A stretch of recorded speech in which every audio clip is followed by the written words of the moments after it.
Hi everyone, I am here with the topic exchange rate. All of you might have heard about exchange rate, isn't it? Through television channels, newspapers, you might have heard about the word exchange rate. What is it? Exchange rate. It is the price of one currency in terms of another currency. So what is exchange rate? It's the price of one currency in terms of another currency. Did you get it? Someone might have got, but someone still not. For example, just imagine, you might have gone to buy one mobile phone from a shop. So you'll be paying the price of that mobile phone, isn't it? So when you buy the mobile phone, what is the price? That price you'll be paying it. So that is the value of that mobile phone. So how much price you have given for buy mobile, that is the value of that mobile phone. Instead, suppose you'll be buying a foreign currency. Suppose it might be dollar, it might be pound, euro, any foreign currency. When you buy from a shop, can be a bank, anywhere. So when you buy a foreign currency, how much price you pay for buying that currency? That price is called exchange rate. So price of a foreign currency in your currency is the value of that currency. So this is called exchange rate. Exchange rate is the price of one currency in terms of another currency. For example, suppose you need to buy $1. So you'll be approaching a bank or any place where they sell foreign currency. And the shopkeeper or the seller will be asking, how much dollar you need? If it is $1, they will be telling the price to you. That price you had to pay in rupiah. So how much rupiah you pay to buy $1, that is the exchange rate of US dollar in Maldives. What is exchange rate? It is the price of one currency in terms of another currency. If you got it, in this topic, we need to learn furthermore. Types of exchange rate is the first part. After exchange rate, then you should know what are the causes of currency fluctuations. Currency value may get fluctuated. Next part, what are the consequences of a rise in currency value and a fall in currency value? And at last, advantages and disadvantages of floating and fixed exchange rate system. So once you got exchange rate, what is exchange rate? Price of one currency in terms of another currency. Otherwise, it is the value of one currency in terms of another currency. So $1 is equal to 15.42 rupiah. If it is the rate, that is exchange rate of Maldivian rupiah to dollar. In other words, if you want to buy £1 and you have $1, and £1 if they charge $2, so what is the exchange rate of pound to dollar? Is $2. So in dollar, how much price you give, how much dollar you give to buy £1, that is exchange rate of pound to dollar. Now, I hope you got it. Let's focus on types of exchange rate. Types of exchange rate means which are the way this currency value is determined. There are three methods. First one, floating exchange rate method. Second one, fixed exchange rate method. And third one, managed floating. The first two are important, floating and fixed exchange rate system, that's the most common. And managed floating, few countries are following, like Maldives. Let's focus on floating exchange rate system. All of you might have heard about price mechanism, isn't it? This price mechanism process will be involved in floating exchange rate system method of determining currency value. What is price mechanism? Price mechanism means, what is price mechanism? It is an invisible process of determining prices of goods and services.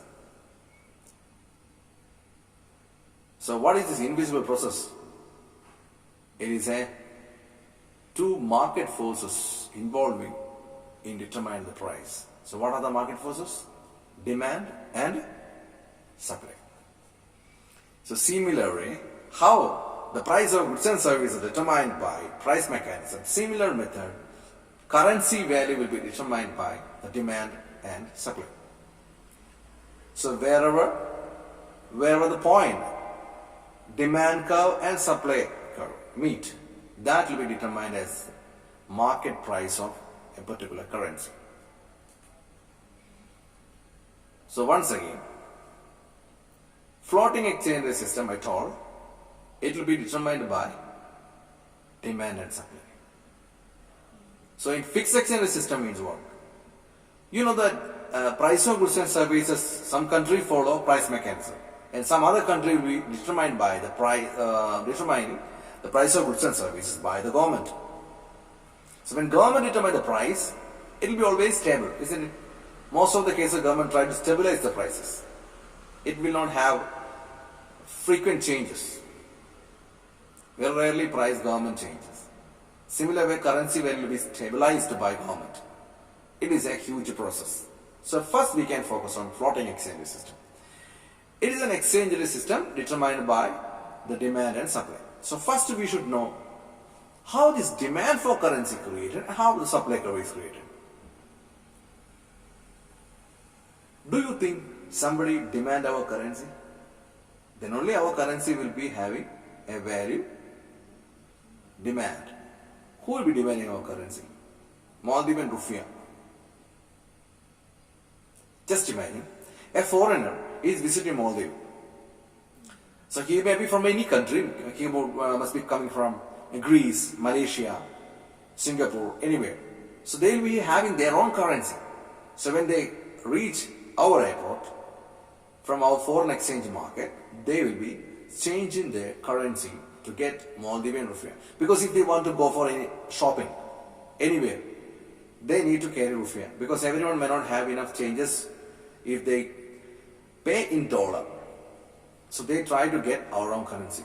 So when tourists enter to our country, they demand our currency. So demand for currency is created from tourism, one part.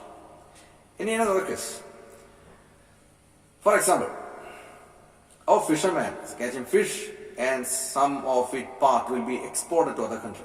Suppose if Malaysia is buying our fish, do you think they pay Malaysian ringgit to our fishermen? If they receive Malaysian ringgit, what they can do here? So they should be given the value for their tuna in rupiah.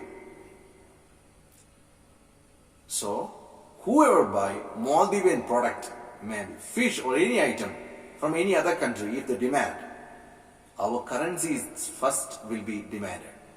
So demand for currency is created by export of goods. Similarly, when tourists enter to a country, tourism is also an export. It's called invisible export. Another reason. Just imagine a foreign country decides to settle in Maldives. Here we have a Coca-Cola factory.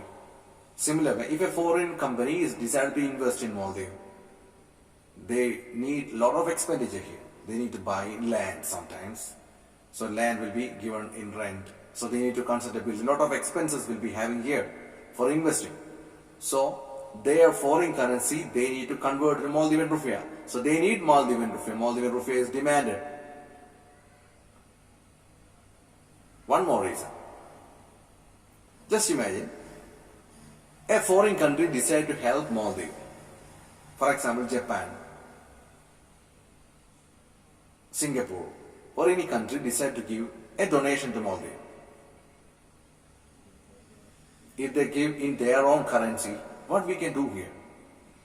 So if we receive donations, Actually, our currency is demanding first of all. In our currency they need to pay it.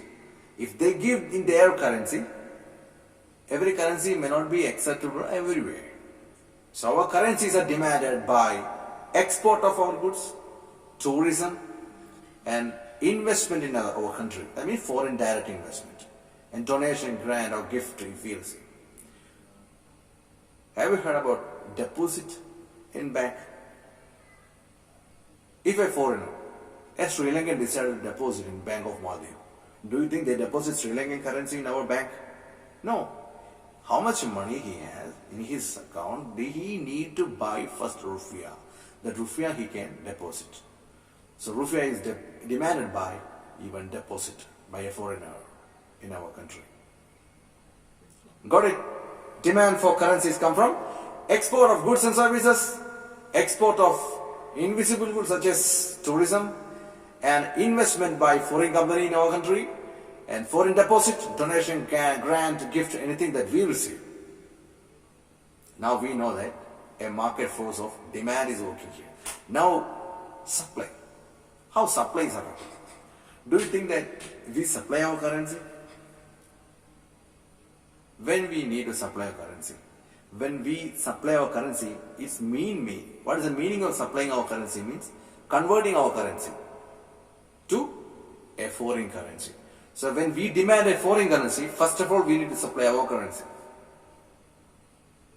Did you get it? For example, just imagine you decided to visit Malaysia. Can you carry Maldivian rupiah to Malaysia? If you carry Maldivian rupiah, can you go for shopping there? You will be having a lot of expenditure. That expenditure cannot be done in Maldivian rupiah. So you need to change your currency to Malaysian ringgit. Malaysian ringgit may not be available in Maldives, Maldivian banks sometimes it will be available. So better option is US dollar. First you will be changing your rupiah in US dollar, and that US dollar you can carry to Malaysia. Otherwise you can use travel as check. But anyway, how much ringgit you need to buy, that much Maldivian rupiah you have to convert, that much Maldivian rupiah you have to supply in our bank or in any places wherever you get foreign currency. So our currency is supplied if you want to go to other country. So supply of our currency come from visiting another country. Furthermore, have you heard about Swiss bank? People who make money through illegal activities and black money, they will be having an account in most of the Swiss bank. So what is Switzerland currency? Swiss franc. So if you have huge amount of rupiah in your hand, that cannot be deposited in Switzerland bank. You need to convert to Swiss franc.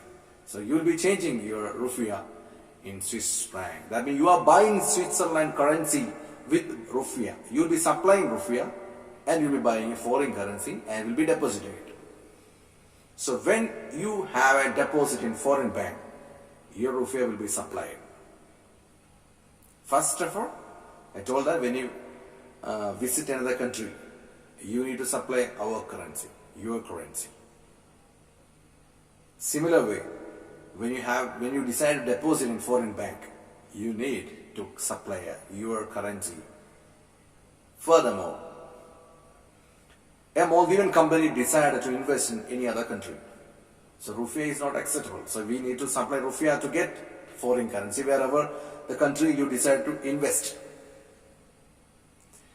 Furthermore, if we decide to give any donation or grant or gift in currency to any other country, we cannot give in rupiah. Because if we are helping Palestine, we cannot help Palestine by giving rupiah. We need to convert our rupiah to Palestinian currency that they need.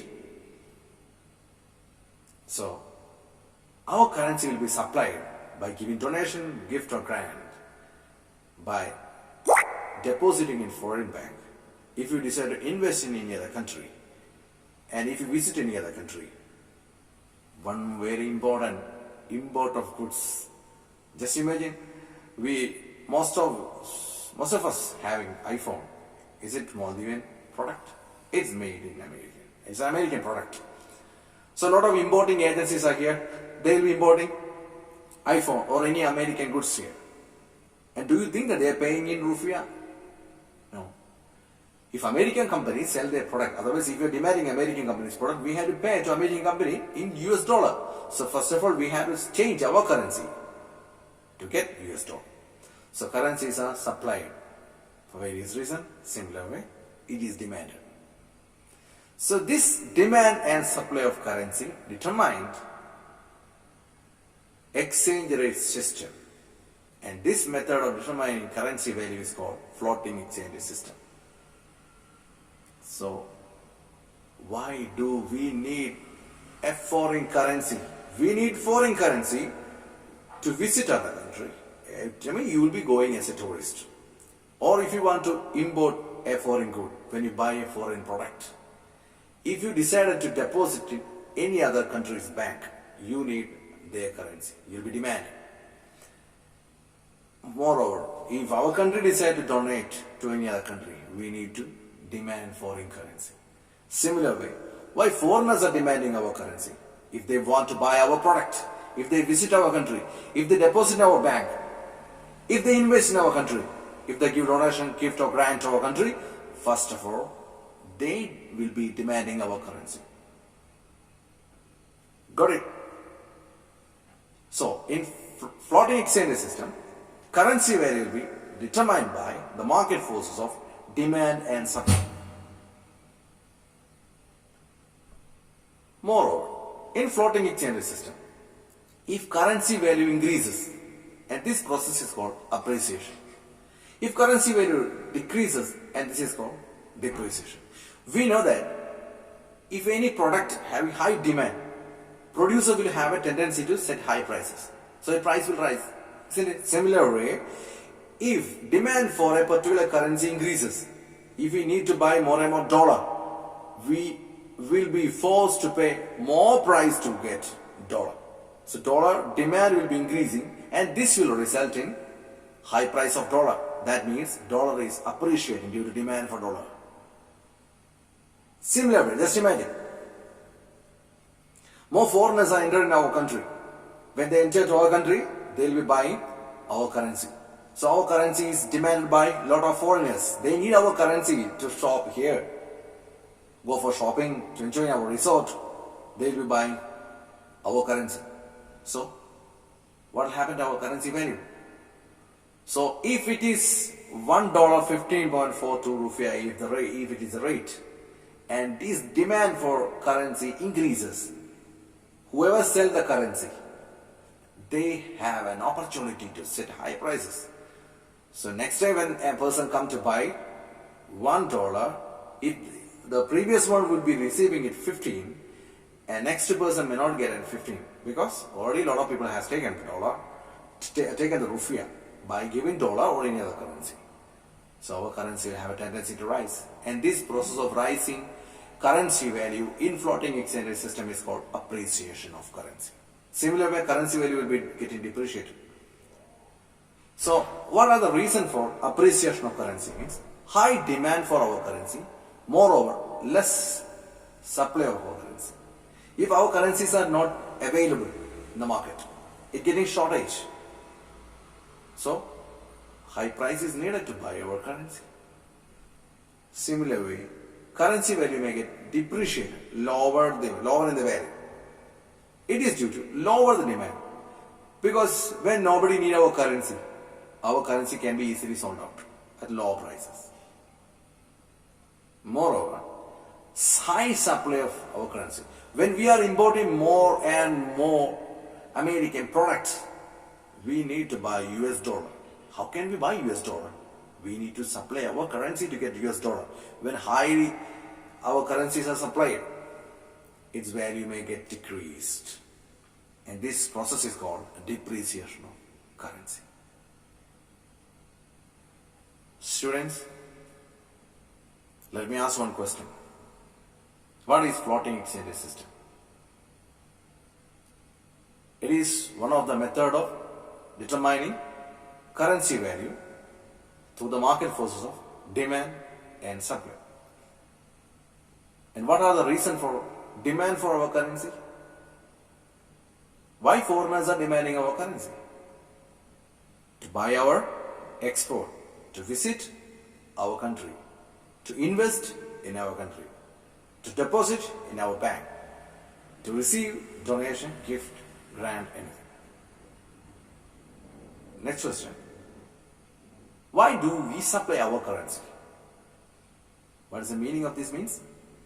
Why do we supply our currency means why we are changing our currency. What is the purpose of purpose of converting our currency to buy a foreign currency? To buy foreign product, we need foreign currency. First of all, we need to supply our currency to get foreign currency. So our currency is supplied for importing goods, to visit another country, to deposit in other country's bank, to invest in other country. Furthermore, to give donation, gift or grant to other country.